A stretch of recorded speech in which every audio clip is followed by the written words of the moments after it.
गांव की हवा भारी हो गई थी। हर कोई आकृति की सुनहरी आंखों को देख रहा था, पर किसी को समझ नहीं आ रहा था कि ये उद्धार का संकेत है या विनाश का।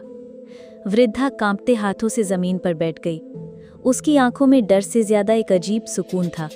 उसने बुदबुदाते हुए कहा, सुनहरी आंखें, इसका अर्थ है दरवाजा अभी बंद नहीं हुआ, ये बस बदला है।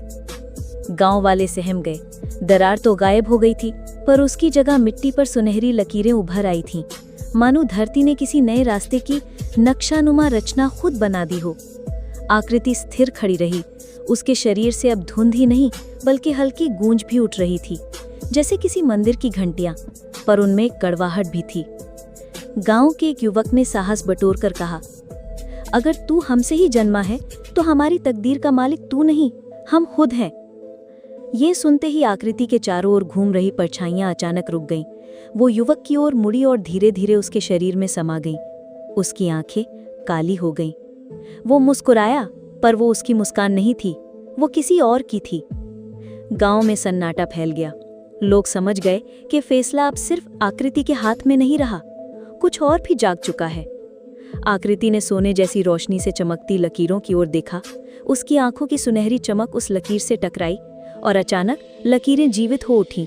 वे फैलकर एक वृत्त बनाने लगी, एक द्वार जो धरती से ऊपर उठ रहा था। वृद्धा चीख उठी, ये कोई साधारण प्रकाश नहीं, ये तो तीसरे लोक का द्वार है। अगर ये खुल गया तो हम सबका अस्तित्व मिट जाएगा। गांव वाले दरवाजे से निकलती रोशनी की ओर खींचते जा रहे थे, मानो कोई अदृश्य ताकत उन्हें अपनी ओर बुला रही हो। आकृति ने पहली बार अपने हाथों से ओर बढ़ाए, मानो वो खुद भी उस शक्ति से बंधा हो।